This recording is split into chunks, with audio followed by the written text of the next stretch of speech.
اس video میں ہم آپ کو علامہ ڈاکٹر سید ضمیر اختر نقوی کو ملنے والی دوسری زندگی کے بارے میں بتائیں گے۔ یہ معجزہ زیارت ناہیہ سے منسلک ہے۔ زیارت ناہیہ امام زمانہ کی لکھی ہوئی زیارت ہے اور یہ سامرے میں امام کا جو گھر ہے اس کے سرداب میں ایک مسجد بنی ہوئی ہے۔ یہ زیارت وہاں لکھی ہوئی رکھی تھی۔ ناہیہ کا لفظ نوحے سے ہے۔ اس زیارت میں امام نے واقعہ کربلا پہ جو نوحہ کیا ہے وہ بیان کیا گیا ہے۔ اب سنیں زیارت ناہیہ کا معجزہ علامہ صاحب کی زبانی۔ علامہ صاحب لکھتے ہیں، تقریر 15 شعبان کی شب میں برمکان سید ناصر رضا رضوی بمقام گلشن اقبال کراچی میں ہوئی تھی۔ صبح کے 6 بجے مجھے اسلام آباد جانا تھا، چونکہ 15 شعبان جشن ظہور حضرت حجت اجل علیہ فرجے کی محفل میں تقریر کرنی تھی۔ اسلام آباد سے مجھے ڈھڈیل چکوال جانا تھا۔ مجھے بتایا گیا تھا کہ ایئر بلیو کے جہاز سے ٹکٹ بک کر دیا گیا ہے۔ صبح ایئرپورٹ پر جب میں ایئر بلیو کے کاؤنٹر پر پہنچا تو انہوں نے کہا کہ آپ کی بکنگ ایئر بلیو سے نہیں بلکہ شاہین ایئر لائن کے جہاز کی ہے۔ میں بہت حیران ہوا، اس لیے کہ میں زیادہ تر PIA سے سفر کرتا ہوں۔ اس مرتبہ ایئر بلیو کے جہاز میں سفر تھا۔ شاہین ایئر لائن سے سفر میرے لیے بہت حیرانی کا باعث تھا۔ خیر میں شاہین ایئر لائن کے جہاز پر سوار ہو گیا۔ اپنے مقررہ وقت پر جہاز پر اعلان ہوا کہ ہم اسلام آباد ایئرپورٹ پر لینڈ کر رہے ہیں۔ اچانک جہاز اترتے اترتے پھر اوپر کی طرف اٹھا اور فضا میں چکر لگانے لگا۔ میں نے ونڈو سے دیکھا تو نیچے بہت تیز بارش ہو رہی تھی۔ میں سمجھا خراب موسم کی وجہ سے جہاز اترنے میں ابھی دیر ہے۔ مسلسل 1 گھنٹے سے بھی زیادہ جہاز اسلام آباد ایئرپورٹ کے گرد چکر لگاتا رہا۔ مسافر کچھ پریشان نظر آئے۔ ایک صاحب بار بار ایئر ہوسٹس سے سوال کر رہے تھے، جہاز کب اترے گا؟ اس نے جواب دیا، بس اترنے والا ہے۔ اس کے لیجے سے تشویش ظاہر تھی۔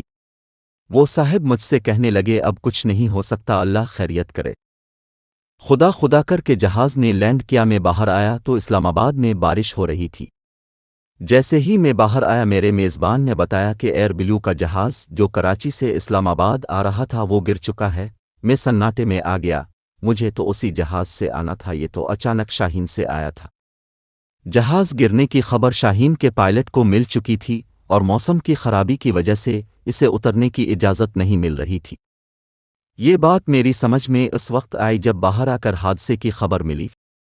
اسلام آباد سے چکوال کا سفر جاری تھا اور میں راستے میں سوچتا ہوا جا رہا تھا کہ زیارت ناہیہ پڑھ کر گھر سے چلا تھا۔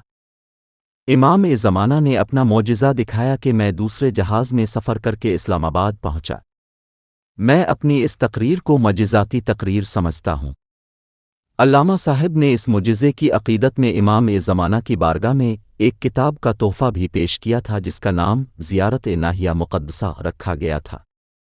اس کتاب میں علامہ صاحب نے اپنی مجلس بعنوان زیارت ناہیہ بھی شامل کی ہے اور اس میں بتایا ہے کہ یہ زیارت معتبر ہے اور شیخ مفید، علامہ مجلسی، شیخ ابو جعفر طوسی اور شیخ محمد بن المشہدی جیسے علماء کرام نے اپنی کتب میں اس زیارت کو روایت کیا ہے۔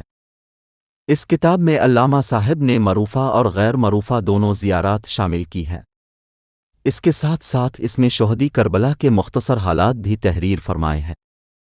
اور اس کتاب کے آخر میں علامہ صاحب نے مرزا دبیر، مرزا عشق اور شاہد نقوی کا زیارت ناہیہ کا منظوم ترجمہ بھی شامل کیا ہے۔ ہم پر یہ حق ہے فاطمہ کے نور عین کا، مولا قبول کیجئے پرسا حسین کا۔ جو لوگ علامہ صاحب کی مجالس سنتے تھے انہیں یہ بات اچھی طرح معلوم ہے کہ علامہ صاحب اپنی تقاریر میں اکثر معجزے پڑھا کرتے تھے۔ علامہ صاحب نے حضرت عباس کا نیپال کا معجزہ جب سنایا تو لوگوں نے اس کا بہت مذاق بنایا تھا۔ معجزات کا ثبوت قرآن میں بھی کثرت سے ملتا ہے۔ جو معجزات کا منکر ہے گویا وہ قرآن کا منکر ہے۔ علامہ صاحب کی مجالس قوم کے لیے ایک نایاب ذخیرہ ہے اور ان کی شخصیت قوم کے لیے اثاثہ تھی۔ پر افسوس کے ساتھ کہنا پڑ رہا ہے کہ علامہ صاحب کی زندگی میں قدر نہیں کی گئی، اور بے شک ان سے نفرت کی وجہ ان کا علم تھا۔ یہ سلسلہ جاری رہے گا اور ابھی بہت کچھ ہے جو لوگوں تک پہنچانا ہے۔